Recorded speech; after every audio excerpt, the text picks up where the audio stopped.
Друзья, приветствуем вас в очередном выпуске программы «ЛАФ о главном» на портале ЛАФ.МД. 30 лет со дня образования гагаузской автономии. Что будет с Гагаузией дальше? Это обсуждают политики, эксперты и жители региона. Здесь у нас в студии. Гагаузия сталкивается с вызовами, которые отражают общие проблемы всей Республики Молдовы. От кризиса политической системы до отсутствия четкой национальной идеи. Эти вопросы требуют осмысления как от политической элиты, так и от широкой общественности.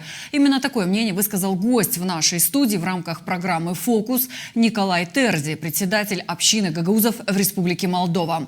Он подчеркивает, что автономии важно не только искать пути развития, но и выстраивать диалог с центральными властями. Мы должны понять, что гагаузская автономия – это очень маленькое территориальное автономное образование. И революцию делать сами мы не сможем. Все равно мы зависим от усилий центральных властей. И тот же Шор, он не зародился в Гагаузии, он не в Унгенах, где он там в Аргееве зародился. Здесь он нашел на момент такую благодатную почву, когда действительно народ разуверился в своих, чисто своих управленцах, которые здесь по 7-8 раз уже сидят в Народном собрании.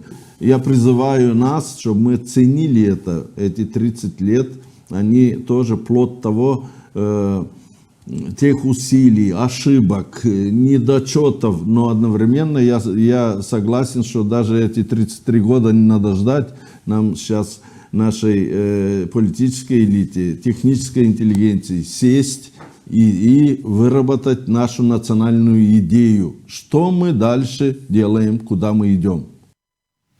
Свое мнение относительно нынешней ситуации во взаимоотношениях с центральными властями высказал депутат Иван Димитрогла в рамках программы «ЛАВ-зона». Он видит острую необходимость в диалоге между сторонами. В то же время депутат обвиняет региональные власти в игнорировании центра и напомнил, что те сами предоставили повод для такого отношения. Депутат Народного собрания Гагаузии критикует решение автономных властей, отмечая необходимость поддержания диалога для обеспечения развития Гагаузии.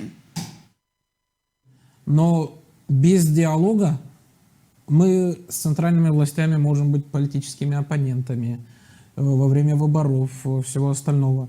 Да мы и сейчас, у нас разные взгляды. Референдум это показал. Жители Гагаузии наши проголосовали на референдуме против Европейского Союза. У нас разные взгляды, политические и как двигаться в стране. Но если мы все занимаемся развитием нашего государства Республики Молдова и развитием автономии, то диалог он должен быть. История показывает, даже когда идут боевые какие-то действия, война какая-то идет, все равно страны, которые воюют, сохраняют определенные переговоры для того, чтобы стабилизировать экономику, для того, чтобы поддерживать население, чтобы это очень сильно не ударило по нам. Но, к сожалению, мы видим, что сегодня так сложилось. Наша власть в автономии игнорирует центральную власть. Соответственно, центральной власти это выгодно. Потому что, я скажу, почему с нашей стороны это пошло. Потому что мы сами дали этому повод. Господин Константинов, когда вышел со своим большинством и предложил закрыть межпарламентскую группу, это было на руку центральной власти. Потому что кому бы мы сегодня не обратились к послам, послы говорят: ребята, вы сами прекратили диалог. Не центр с вами прекратил диалог. Вы сами своими руками взяли, уничтожили единственный мостик, который давал хоть какую-то надежду поддержания диалога. Так что вы жалуетесь, если вы сами противники того, чтобы поддерживать какой-то диалог? И центральная власть это очень активно использует и объясняет и турецкому послу, и всем. Мы знаем, что Турция исторически всегда нас поддерживала, и никому не секрет, как становилась автономией и все остальное. И когда турецкий посол интересуется, что происходит в Гагаузии и какие отношения, вы видели, недавно Эрдоган встречался с президентом Республики Молдова, я уверен, что там был поднят вопрос по Гагаузии. Естественно, госпожа Санду скажет: ребят, посмотрите на их поведение, посмотрите, что они здесь творят, они сами прекратили диалог. Гагаузская автономия стоит на перекрестке сложных вызовов. Проблемы взаимодействия между ветвями власти, необходимость пересмотра политической модели и поиск форматов объединения стали главными темами дискуссий среди региональных лидеров. Свое мнение о том, как эти вопросы могут повлиять на будущее региона, выразил депутат Народного собрания Гагаузии Николай Дудогла у нас в студии. Он сообщил об инициативе создания политической партии, которая будет работать на благо жителей автономии, включая тех, кто живет за ее пределами. Приближаются у нас и парламентские выборы. И все отлично понимают, что от этих выборов зависит будущее не только страны, но и Гагаузии в том числе. Поэтому очень важно, кому наш гагаузский избиратель свой голос отдаст. Есть такое мнение, что в дальнейшем мы видим, что мы поддерживаем политические партии, которые набирают в Гагаузии и 80, и 90, а чуть не 99%. Но дальнейшее об этом забывают, и те вопросы, которые у нас накопились, те проблемы, которые есть, это и то, что мы полномочия, возможно, многие потеряли, деконцентрированные службы, много чего остальное. Ну, все обещают, но никто ничего не возвращает, а наоборот, мы с каждым годом больше и больше теряем. Поэтому, естественно, что мы хотим в дальнейшем предложить всем нашим политикам найти компромисс. Не важно, кто первый, кто второй, кто десятый, место найдется всем. Открыть гагаузскую партию, республиканскую гагаузскую партию. Мы не можем открывать региональную партию, нет такого закона.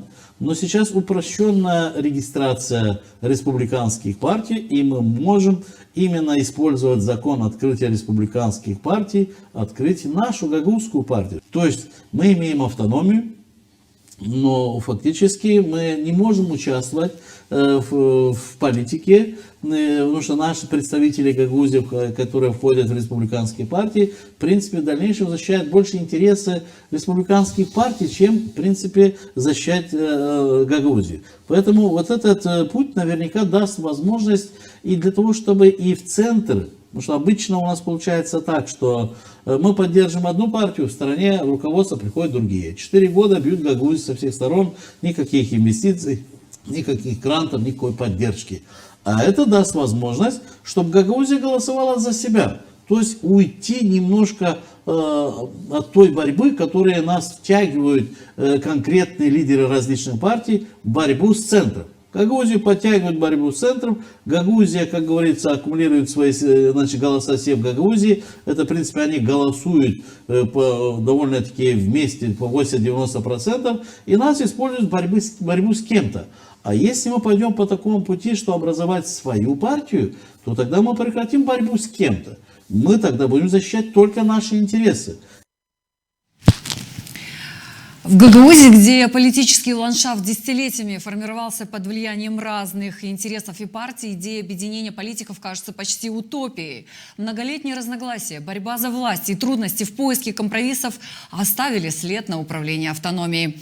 Последние выборы только подчеркнули данную проблему. Идея создания единой политической партии, защищающей интересы Гагаузии, вызывает немало вопросов. Как объединить людей с противоположными взглядами? Что должно произойти, чтобы политики, представляющие разные лагеря, нашли общие точки соприкосновения ради общего блага? Ну что-то мы потеряли. Мы себя потеряли. Мы стали не теми гагаузами. Вот пойдешь даже другие населенные пункты, говорят, что прямо вы так легли, что у вас...